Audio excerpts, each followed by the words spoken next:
Shalom semuanya, senjata iman hari ini diambil dari Yohanes 1 ayat 14. Firman itu telah menjadi manusia dan diam di antara kita.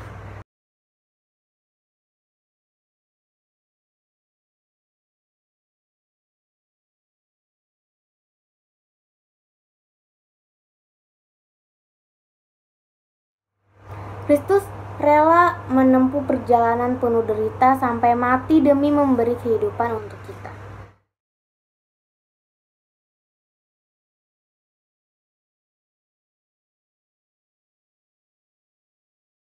Injil Yohanes, ya, Injil yang begitu istimewa, yang menceritakan kejadian Yesus dengan tidak biasa, ya. Kenapa tidak biasa? Karena yang lainnya itu dimulai dari kelahirannya.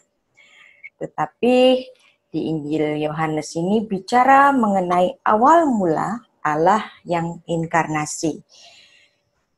Kalau 3 Injil disebut Injil sinoptik, dan Injil Yohanes biasanya disebut sebagai Injil yang menulis secara khusus bahwa Yesus itu adalah Allah atau anak Allah.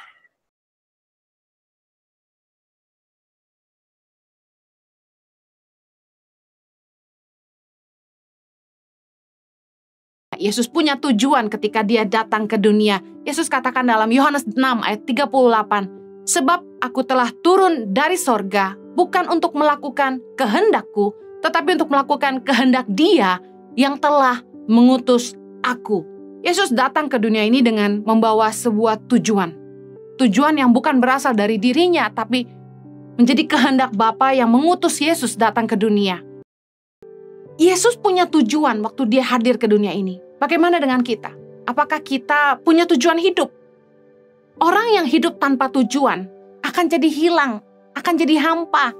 Mereka nggak tahu mereka hidup buat apa. Orang yang hidup tanpa tujuan tuh seperti mereka bangun tidur. Mereka nggak tahu mereka mau buat apa hari ini. Waktu kosong, waktu begitu banyak, dan mereka nggak jelas mereka mau bikin apa dengan hidup mereka. Orang yang hidup tanpa tujuan itu seperti orang yang mengendarai mobil, tapi mereka nggak tahu mereka mau kemana. Hidup tanpa tujuan itu seperti orang yang bekerja lalu menjadi kaya, tapi tidak tahu kekayaannya untuk apa. Bahkan ada orang yang saking banyak hartanya, mereka bingung, mau beli apa lagi ya? Tuhan itu memberi kita tujuan dalam hidup kita. Pernahkah Anda bertanya, saya hidup untuk apa? Mazmur 139:16 berkata, "Matamu melihat selagi aku bakal anak, dan dalam kitabmu semuanya tertulis hari-hari yang akan dibentuk sebelum ada satu pun daripadanya." Jelas di ayat firman Tuhan ini Raja Daud sedang bicara sama kita bahwa Tuhan itu menulis rencananya buat hidup kita. Apa yang Dia mau untuk kita. Nah, berapa banyak dari kita yang sadar bahwa Tuhan itu punya rencana buat kita. Tuhan menciptakan kita nggak asal-asalan, ada satu tujuan yang Tuhan punya buat kita masing-masing. Kalau Anda bertanya, saya hidup untuk apa? Anda harus tanya itu sama Tuhan. Karena hanya Sang Pencipta yang paling tahu tujuannya bagi ciptaannya. Efesus 2 ayat 10 berkata gini, "Karena kita ini buatan Allah, diciptakan dalam Kristus Yesus untuk melakukan pekerjaan baik yang dipersiapkan Allah sebelumnya.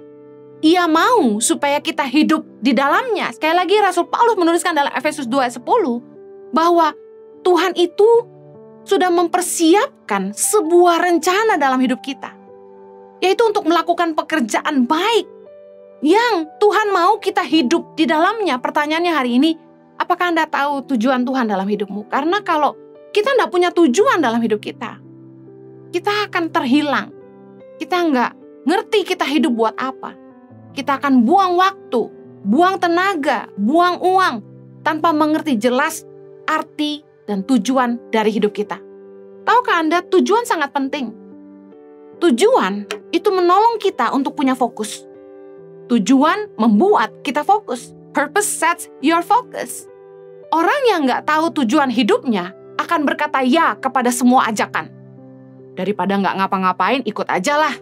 Coba lihat, ada orang-orang yang terlibat dalam komunitas ini dan itu, sibuk dalam aktivitas ini dan itu, ikut seminar ini dan itu, yang mungkin komunitas satu dengan yang lainnya, nggak ada hubungannya. Orang kalau nggak ngerti tujuan, dia nggak fokus. Dia sebenarnya mau belajar apa? Uangnya mau diinvestasikan buat apa? Waktunya mau dipakai untuk belajar apa? Nggak heran anak-anak muda yang nggak punya tujuan hidup. Mereka akan bingung milih jurusan kuliah. Mereka akan sembarangan melamar kerja. Mereka akan menyia-nyiakan masa mudanya, menaruh investasinya untuk hal-hal yang sia-sia karena mereka nggak tahu tujuan hidup mereka. Itu aja untuk senjata iman hari ini. Tuhan memberkati.